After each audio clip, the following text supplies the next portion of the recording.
Tesla billionaire Elon Musk has just started a new partnership with ex-president Donald Trump that changes everything for America. Musk's energy and innovation in the world have seen the revolution of entire industries. Imagine what would happen if two business moguls decided to combine forces. What are the two business moguls up to, and how does it change everything for the US and the world in general? Join me today in this video where we will explore Elon Musk's new partnership with Trump that changes everything. The Elon and Trump relationship has been something to reckon with in American history. They've not all had it smooth and sunshine all the way, but there are great bits of a good relationship between Elon Musk and Trump, which we cannot just pass by. Musk, for instance, had been public about his support for Trump when he was banned from Twitter.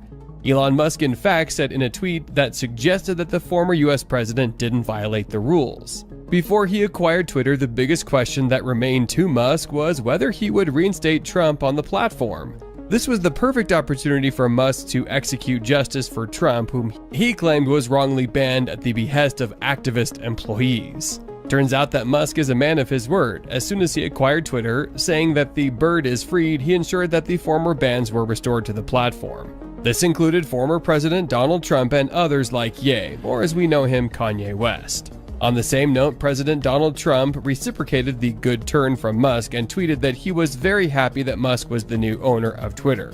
He wrote, "I am very happy that Twitter is not in safe hands and will no longer be run by the radical left lunatics and maniacs that truly hate our country." The Twitter CEO replied saying, "If I had $1 for every time someone asked me if Trump is coming on this platform, Twitter would be minting money." Now that Twitter is in sane hands, Trump has a great chance to triumph in the coming 2024 elections, assuming he doesn't get thrown in jail, of course. The former US president announced that he would be running in the 2024 presidential elections. It will be the perfect chance for him to get back to Twitter, where he would get unfettered access to millions of Twitter users. Remember, this is the same platform he used to gain influence with the masses in the 2016 presidential elections, and the same platform that was used by foreign governments to influence the US presidential elections. Before his famous ban from the platform, Donald Trump had a massive following of 88.9 million people. This included the celebrities and elites in US politics, whom he could easily reach out to. The platform has proven to be a favorite, especially to many politicians around America, as compared to other social media platforms. Getting back to the platform will just renew the force of his now launched presidential campaign. Musk might just be on Trump's side for old time's sake. The tech billionaire cannot deny the massive support that Trump granted him while he was still in office. He first appointed Elon Musk as part of his advisory councils, entrusting him to give ideas on how to direct his government. The Tesla CEO had 2 economic advisory councils in Trump's council. In this, Musk acted to effect better environmental and immigration policies, which you can be sure he played a significant part in. When it comes to environmental matters, he seems to know the ins and outs. Elon Musk's business is foremost designed to preserve and conserve the environment. We can't exactly say the same for the Trump administration, since they rolled back funding for the EPA and decided to exit the Paris Accords. Tesla, for instance, being an EV maker, is doing a significant job of reducing the carbon footprint on American roads. In fact, they have dominated American roads and will soon help the country realize its green goals sooner than anticipated. Now, having such a force in Trump's council is a force to remember. He must have made some great changes Americans are currently enjoying unbeknownst to them. Anyhow, Trump was appreciative of what Elon Musk was doing for the American economy. If you know the former US president, you'll realize that praising someone is not something he was accustomed to. Unless, of course, they praised him first or gave him tons of money. On the contrary, he is always cross and critical with people, oftentimes insulting the looks of other political leaders' wives, like when he called Ted Cruz's wife ugly. However, he praised Elon Musk for his accomplishments and intelligence. Trump said, "You have to give him credit," adding a series of things that Musk was doing. He's also doing rockets. He likes rockets, and he's doing good at rockets too, by the way. What a great quote from the big-brained ex-president. He went ahead to refer to Musk as one of the 4 great geniuses he knows, comparing Musk with Thomas Edison. It is not a common sight for Trump to hail so many praises upon one person, but that's exactly what happened. Yet, what you might not have been told is the behind-the-scenes support Donald Trump was giving to Musk's SpaceX company. Trump was passionate about American space ventures. However, you should know that NASA is very dependent on SpaceX for most of its accomplishments. For instance, NASA gets its astronauts to the lower orbit only through the help of SpaceX. That being the case, if Trump wanted to help its space agency, he had to also consider SpaceX, which has achieved massive feats in the space industry. As such, it was through Trump's influence that Elon Musk's space venture started working with the Pentagon. Even from the name, Pentagon is no kid's play. The Pentagon is one of the largest buildings in the world and serves as the US Department of Defense. To put it simply, it is the symbol of American military strength. Gaining a contract with such a powerful American company is a serious matter, yet Elon landed a $149 million contract to build missile tracking satellites for the Pentagon. Speaking of satellites, that's not a new term to Elon Musk, who has by now sent over 3,300 myriads to space in preparation for making life multiplanetary. His set of constellations has helped give millions of Americans unlimited access to the internet. As this is the case, we are not surprised that the Pentagon wanted a piece of what Elon Musk was having in his space company. Yet Musk did make some significant strides in the space industry as to reciprocation of the favor done to him by President Donald Trump.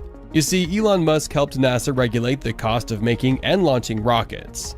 According to a projection by NASA, SpaceX makes 10 times cheaper and 30 times lower cost than NASA in the space industry. For instance, SpaceX only needed $390 million to make their famous Falcon 9. However, NASA admitted to needing a whopping $4 billion to make the same spacecraft. That's just about 10 times what SpaceX was using. Then, aside from that, the fact that SpaceX is skillful in making reusable rockets has saved America tons of money that would otherwise be wasted in the manufacture of rockets. Trump acknowledged that the manufacture of rockets required some people to dig into their own pockets. However, Musk lowered the cost significantly, and that would only pave the way for a lot of technological advancements in the space industry. The former US president acknowledged this by saying, "I don't know if you saw last with Elon, with the rocket boosters where they're coming down. To me, that was more amazing than watching the rocket go up, because I'd never seen that before. They're saving the boosters. They came back without wings or without anything. They landed so beautifully." Quite clearly, Elon Musk made serious advancements in the industry when he introduced the vertical propulsion landing of an orbital rocket booster. Previously, once rockets would get launched into space, they never landed back successfully. Most of the time, they would just crash on their way back down to Earth's orbit, and this meant high manufacturing costs. No wonder Trump was tremendously impressed by Musk's achievement. We cannot blame him for being too much. He later said, "It is really amazing what's happening in regard to space and our country." The president was also equally impressed by what is happening in the American EV industry. Having one EV maker manufacturing more than 935,000 EVs in a single year is no easy feat for a country that needs a lot of finances to keep it afloat in the economy. No wonder the former US president supported Elon Musk during the pandemic when the California health officials wanted to shut down the Tesla plant. When COVID hit America in 2020, America introduced different mitigation strategies to curb the spread of the virus. Nevertheless, California took matters too far, some would say, when they wanted Elon Musk to close his business premises as a result of the lockdown. The Alameda County Sheriff's Office, together with the Alameda County Public Health Care Services Agency, said the Tesla factory in Fremont had opened beyond minimum basic operations. "We have notified Tesla that they can only maintain minimum basic operations until we have an approved plan that can be implemented in accordance with the local public health order." With this, Tesla was restricted to continue normal operations. This happened at a time when the EV maker wanted to revamp its car production, as they were behind schedule. The CEO threatened to move the Tesla HQ from California, which unfortunately he did. Thankfully, Trump did have a great backup from the Tesla CEO who took to social media. He tweeted, "California should let Tesla and Elon Musk open the plant now. It can be done fast and safely." Trump's statement was replied to with a hearty thank you. Musk was one of the biggest manufacturers in California, therefore we expected that the state would prioritize Tesla, yet that wasn't the case. Thanks to the influence of personalities like Trump, the restriction wasn't as heavy upon Elon Musk. We can see a great contrast between how Elon was treated in Trump's regime and how he is currently treated under President Joe Biden's government. Elon Musk's Tesla was unfairly excluded from an EV maker summit at the White House for the flimsy reason that it wasn't part of a union. This is despite the fact that Elon Musk is the greatest EV maker in the country. Again, the Biden government failed to recognize Tesla's contribution to the EV industry. It was in fact very hard for him to pronounce the name Tesla even after the public intervened. With this unfair treatment of President Biden, Elon Musk joined the Republicans after a long time of being a Democrat. Well, we can conclude that one of Musk's motivations to join the Republicans was the support that he received from President Trump's administration. I'd be surprised if we don't have humans on Mars within 10 years. Of being a multi-planet species, the second planet has to be self-sustaining. So that the acid test being that if the resupply ships from Earth stop coming for any reason whatsoever, it could be mundane or serious, will Mars die out or not? So basically Mars has to be completely self-sufficient in order to pass the Fermi great filter. The particular great filter I'm talking about is if something calamitous happens to one planet, is humanity gone or not? And so how long will it take for that to be self-sustaining? When you say, in 10 years people will be on Mars? Like 40-ish years. The follow-up to the shuttle, to Saturn V was the space shuttle. Space shuttle could only go to low Earth orbit. But the aspiration was to make it reusable. But they unfortunately did not succeed in that goal. The space shuttle was so difficult to refurb that it ended up costing as much as the Saturn V.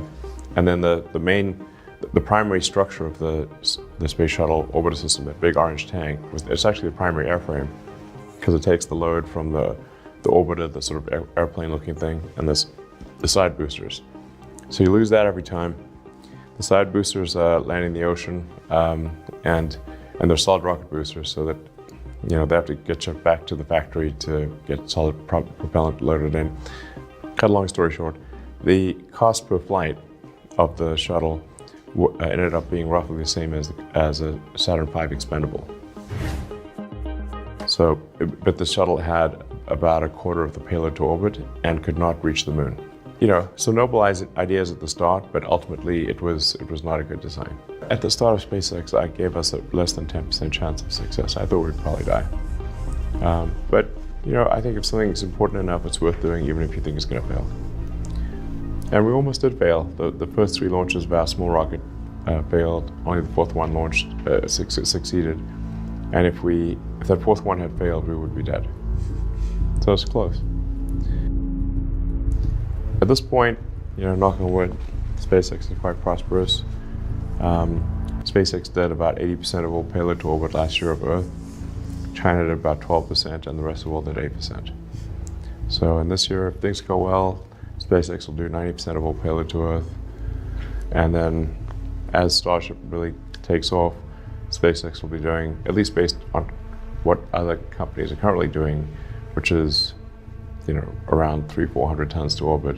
SpaceX ultimately will be doing several 100,000 tons to orbit, maybe 1 million tons to orbit. Discounting ET. So that could be there too. I think so, especially because of the ways in which the materials are being manufactured off planet, like the ones that we just saw. And that was in formation when I met Tyler 2014, and now it's a full-on thing that's happening, right? So it's a supercharged program of creating things that will help us off planet. I mean, certainly then, yeah, I think so. I mean, but I don't know. Right. So I have to just be honest. So it might be a bunch of different things happening all at the same time, interdimensionally, extraterrestrially, something from a distant galaxy that's figured out some new method of propulsion that's beyond our imagination that can visit, and then also things that are coming here from other dimensions.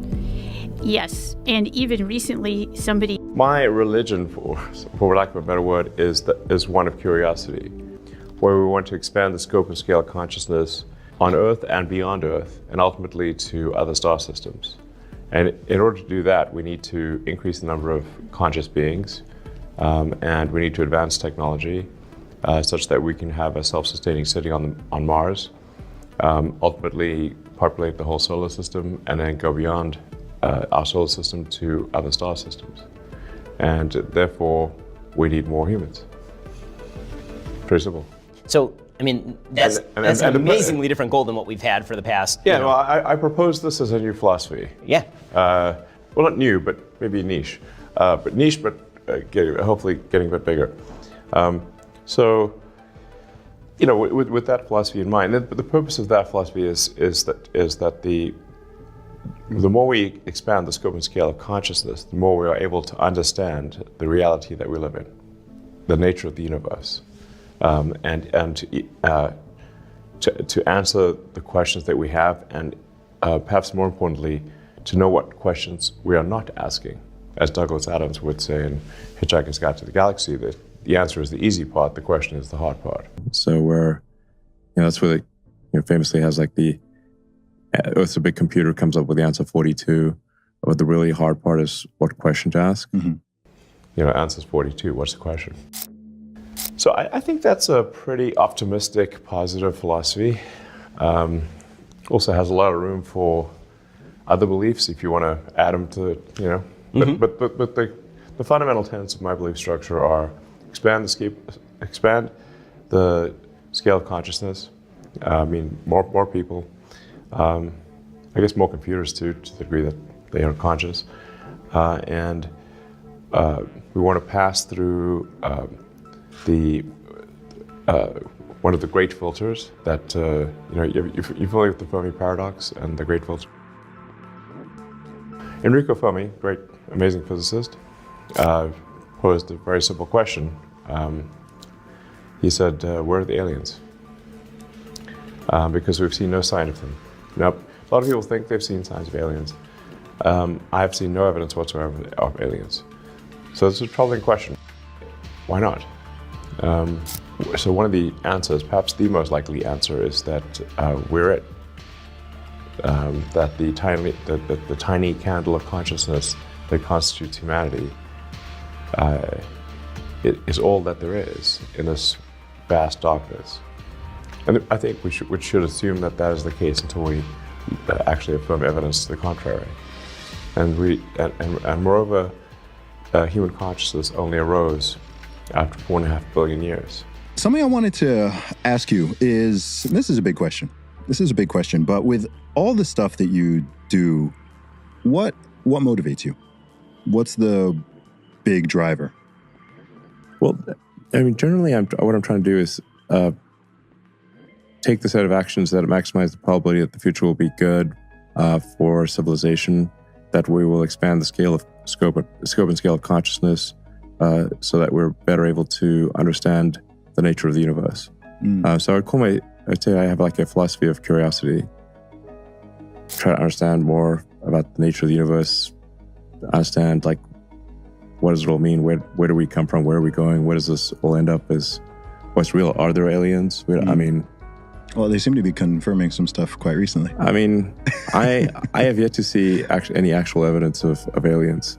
So, and I'm really deep in space. Yeah. So, if there is some actual evidence of aliens or an actual UFO, I'll be there in a second. Obviously, it's like, are we talking about bodies here? Or like, is it a UFO? Is it advanced technology? That would be very, very interesting. Hopefully they're friendly. If they manage to get all the way here from another star system, their technology is going to be far in excess. We'll be primitive compared to them, So, but I also think like if there aren't aliens, or that's actually perhaps even a bigger concern, because if there actually aren't aliens in our galaxy or anywhere near us, then effectively this consciousness on planet Earth is the light of consciousness is like a tiny candle in a vast darkness, and a fragile candle, and we should just do everything we can to make sure it does not go out. Well, what do you see as the obstacles to companies being successful increasingly in the West, if there are obstacles to that? Well, I think excess regulation Taxes do ratchet up every year, making it a little difficult, a little harder every year as taxes ratchet up. But the regulatory creep is, I think, a massive danger. So laws and regulations are immortal, but the regulators and the lawmakers make new rules and regulations and laws and regulations every year. And so you have this, so every year you've got this sort of another layer of laws and regulations. And it starts getting to the point where everything's illegal. You can't get anything done. Now you say, well, how did they deal with it in the past? Well, the way they dealt with it in the past, there'd be a war. And the war would wash away the old laws and regulations. We literally would take a war to change things. Like Napoleon, establishing the Napoleonic Code from that overrode the old law systems of the sort of lords and peasants, and the bad that Napoleon did. I think he did more good, actually. Maybe a third or a half of all countries on Earth still run on the Napoleonic Code. Now we prefer to have some cleanup process for laws and regulations that doesn't require war. That'd be nice. I think that's something we need to institute, like basically garbage collection for laws and regulations. I think we want to, like I said, expand the scope and scale of consciousness, both biological and digital, and ultimately go out, we become a multi-planet species, become an interstellar species, visit these other star systems, and maybe we do meet aliens, or maybe we visit these various star systems and we see, wow, here's an alien civilization that lasted 10 million years and did incredible things, and then ultimately died out, potentially. I think we could find there's a whole bunch of dead one-planet civilizations, never got beyond the home planet. Due to expansion of the sun, Earth arguably may become uninhabitable as soon as 500 million years from now, which is a long time, but Earth's been around for 4.5 billion, so that would only be a 10% increase in the lifespan of Earth. The civilization from perhaps the first writing, that's about 5,000 years old, and that's 5,500 years old. Those are kind of archaic pre-cuneiform in Sumeria. So that's sort of like, that's a very short period of time. So you say like Earth's been around for 1.5 billion years. Writing is, say, 5,000 years old. So if you date civilization from the first writing, which is probably a reasonable number, civilization's only been around for 1/millionth of Earth's existence. Not long at all. Not long at all. We're a flash in the pan, basically. Anyway, so I think we want to do everything we can to obviously make life on Earth great, and make sure Earth is solid, and that civilization is on a sound footing. Keep making Earth better, but then expand to Mars, and ultimately, to the rest of the solar system, and eventually to other star systems. Be a spacefaring civilization, like in the good sci-fi movies and shows. It's like Star Trek and whatnot. Let's go out there and see civilizations we've never. It'd be pretty cool if we meet aliens, and hopefully they're friendly. And just gain a vastly greater understanding of the universe. It took a long time, and if it had taken even 10% longer, it probably would not have evolved, because the sun is expanding. As the sun expands, it'll start heating Earth, and Earth will, the oceans will evaporate, will become more like Venus, inhospitable to life. So I think we may have achieved consciousness, or consciousness that's capable of developing technology just in time. I find it remarkable that we are at this point in history where we are able, for the first time, to go beyond Earth, to send people. We sent people to the moon in the early 70s, but have since not gone back. But with the Starship rocket that SpaceX is developing, we've had 2 test flights. We'll have many more this year. That vehicle is designed to make life multiplanetary. It's the first vehicle that is capable of doing that. a permanent base on the moon, and a city on Mars. So I think we want to get that done as soon as possible. The window of opportunity to make life multiplanetary and secure the future of consciousness may be open for a long time, or it may be open for a short time. I think it would be wise to not assume that it'll be open for a long time. So, And act now. That maybe resonates is like, I think actually everyone loves humanity. Now they may not love everyone in humanity, but you say, how many people want to be in solitary confinement? Okay, how many people want to live alone in a forest by themselves? What we're seeing from the tea leaves is that people are buying less, buying fewer goods, and they're being forced to spend more money on healthcare. So what we see here really is a double whammy of bad news. Brace yourselves for the shocking aftermath of the Francis Scott Key Bridge collapse in Baltimore. The global economy trembles as U.S. supply chains suffer a catastrophic blow. But the other things are really problematic. Like you said, food and fuel. That's keeping inflation elevated. All right, the global economy and U.S. supply chains feeling the impact of the tragic collapse of the Francis Scott Key Bridge in Baltimore. Shipping giant Maersk stock closed down yesterday, although off of the lows when the company confirmed it was chartering the container ship that crashed into the bridge. The crash also shutting down the port of Baltimore's coal exports as ship traffic in and out of the area are suspended until further notice.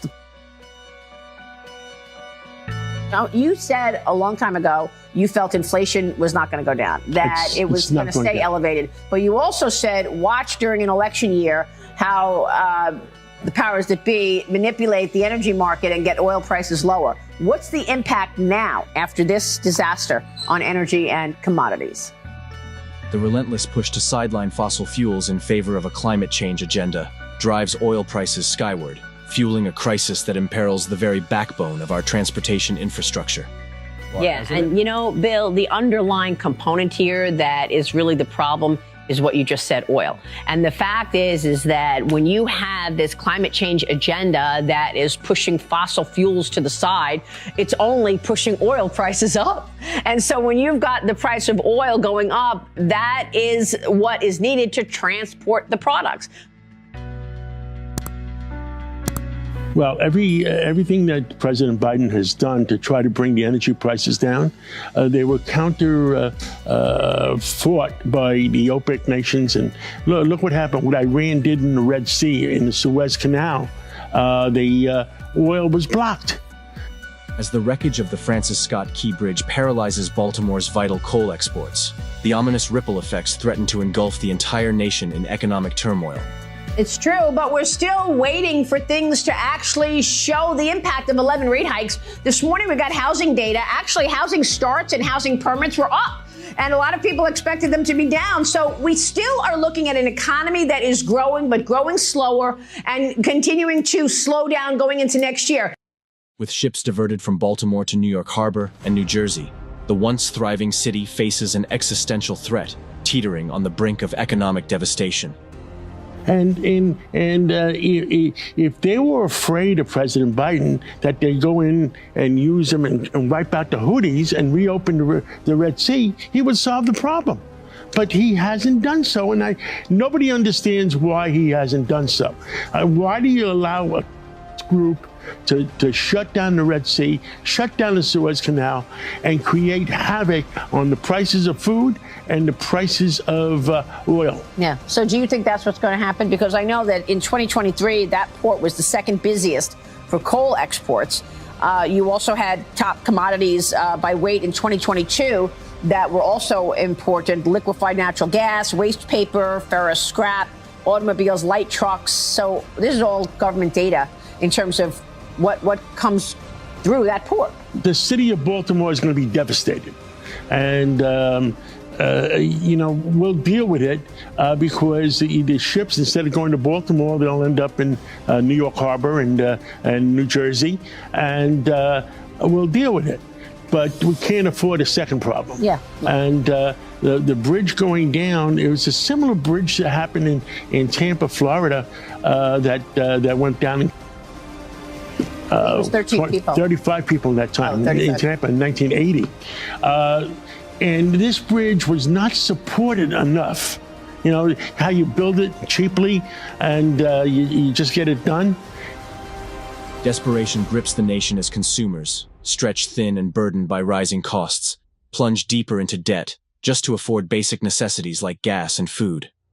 You've got inflation staying elevated with, as you just said, input costs, the cost that producers pay. They usually pass it on to consumers. Those costs are going up at a time that retail sales, while up, are up lower than expected. The consumer is stretched. They're going into their credit cards. They're going into their 401ks. You've got several states now reporting credit card delinquencies are on the rise. So they can't afford to pay their credit card bills, and they can't afford to pay for just simple essentials like gas and food. Joe Biden's failed administration bears the brunt of public outrage as higher taxes and rampant inflation spiral out of control, plunging the country into an abyss of economic despair. Yeah, I mean, Congressman, maybe, but it's if President Trump becomes president again, right? It's if, because I'm reading a story this morning from The Federalist, and it's called 9 Ways the Feds Are Using Biden Bucks to Rig the 2024 Election. And it goes through all the federal agencies that Joe Biden has put on watch to actually engage voters and supply voter registration services on agency premises. And that includes the Office of Personnel Management, the Department of Education, the Department of Health and Human Services, the Department of Agriculture, the Department of Homeland Security, the Department of Veterans Affairs, the Department of Labor, the Department of Interior, the Department of the Treasury.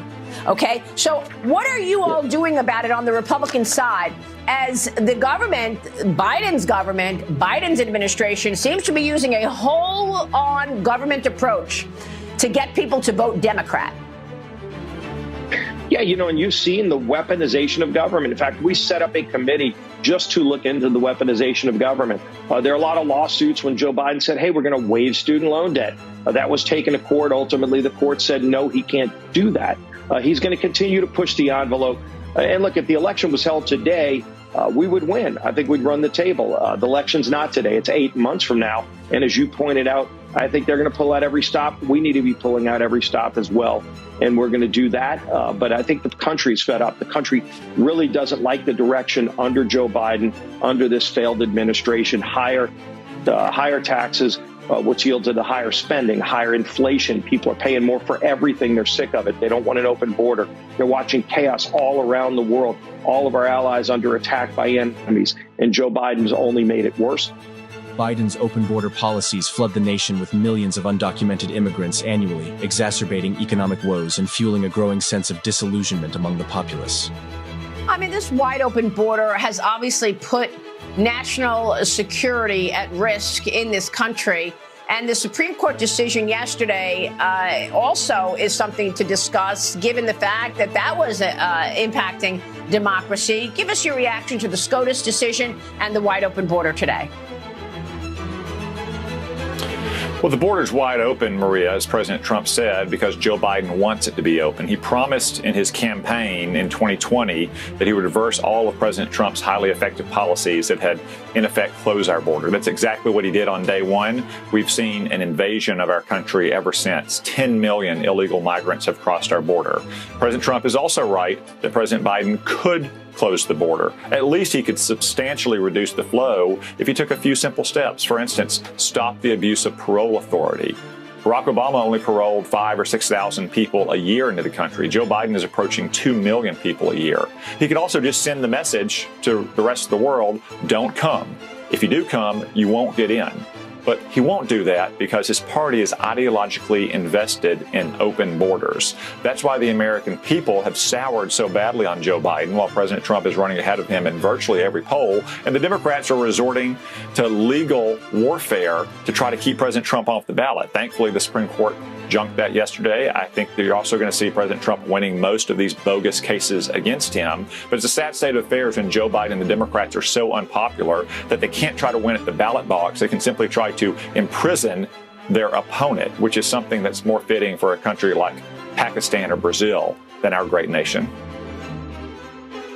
to it, it's not temporary. Hasn't been transitory. It has been really a 3-year period where consumers are feeling real pressure because they are seeing prices and seeing sticker shock because prices of everything are up. I will say this, rent has stabilized. I spoke with Steven Schwartzman the other day, the chairman of the Blackstone Group, who is the largest owner of commercial real estate in the world. He says, look, it takes a while for this to get through in terms of the headline number on CPI or PPI. Rent has stopped going up. This morning on Mornings with Maria, we had Jim Grant on, founder of the Grant Interest Rate Observer. He said, I wouldn't be surprised if the Fed raises interest rates this year. I was like, whoa, that is so contrary. And that would obviously cause a big stock market sell-off.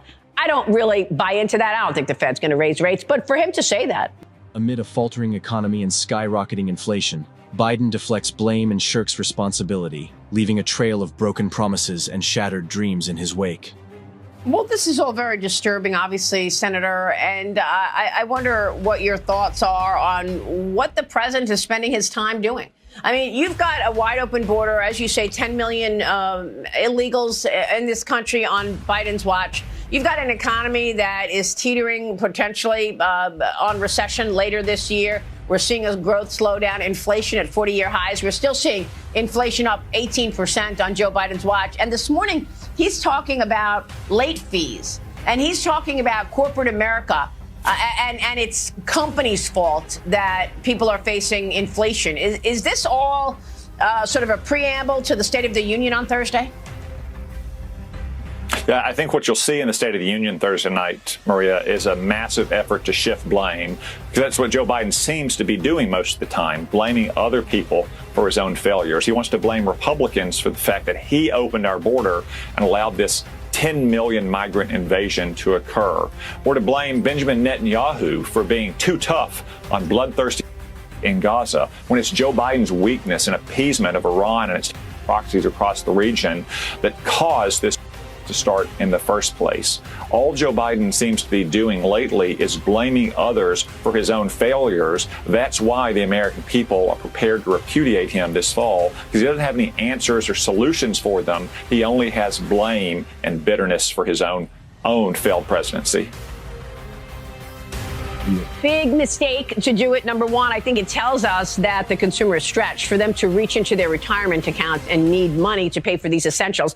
All I want to say is this. I tell all my friends, the biggest secret and the easiest way to becoming a millionaire is your 401k plan. Do not go into your 401k plan sooner than retirement. Do not use that money. Let it build up and don't leave any money on the table. You work for a company that's willing to match the money dollar to dollar. Take it all. Don't leave any money on the table and don't go into your 401k. That is a sign of stress, and that's not good. Wow. Though inflation shows signs of abating, its lingering grip on the economy threatens to stifle growth and plunge the nation into a recession, casting a pall of uncertainty over the future.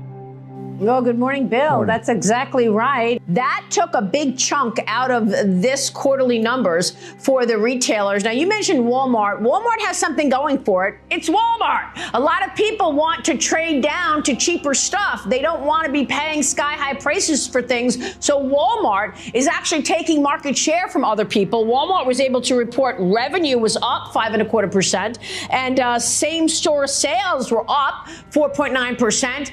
It wasn't a great report. Obviously, the stock traded down because the guidance about what is coming next and next year was really what investors were focused on with the Walmart quarter. But you have to say Walmart is doing well compared to others because it's taking market share for that very reason. Because when you look at retail sales, they were up overall 2.5%. But look at inflation. Even though it is way down from the highs of a year ago, inflation is still running at a clip of about 3.25%.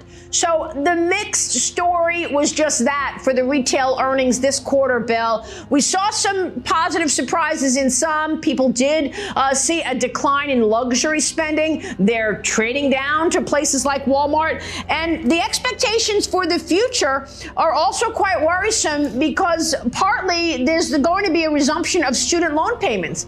Don't forget, that's going to take a chunk of consumers' disposable and discretionary income or spending plans out of the mix because they have to pay those student loans. So there's that to worry about as well. Good news here, well, going into Thanksgiving, your Thanksgiving dinner is cheaper. It'll cost you about 4% less than last year. We'll take that. And the price of a turkey is down 16% from a year ago. with taxpayer dollars funneled into partisan agendas, the ominous specter of political manipulation looms large, casting doubt on the integrity of our democratic institutions. So you believe that the Republicans can do what the Democrats are doing in terms of getting out the vote? Because just one example, the Education Department and its role in carrying out Biden's executive order. They are telling colleges and universities to make a good faith effort to make mail voter registration forms widely available to students, and informed colleges that they may use work-study funds, work-study money, that's taxpayer money, which are used to provide part-time campus jobs to help students with tuition costs. They can use that to pay students to support voter registration activities. They're using taxpayer money to vote Democrat. You know that. Right. And a lot of that's being challenged and will be challenged in the courts. One of the things, Maria, we've got to do, and look, this is something that I think everybody recognizes this year. We have got to push our voters wherever the laws, and every state has laws that say you can vote early. We've got to push our voters to vote early because the other side's doing it. And if we just sit back and say, no, we're only going to vote on Election Day, I wish every state had only Election Day except for our military that were serving overseas, and you had to show picture ID. That's not the law in most states. And so wherever the law says, you can vote 3 weeks early, we need to be encouraging our voters to vote early as well, because if they're banking 40% of the Democrat vote before Election Day, and we're all waiting to Election Day, and it might rain, you might have other issues, you don't want to take that risk. And in fact, we won't win if we don't play by the rules, and that means maximizing the rules, just like they're going to do. We better be doing the same thing.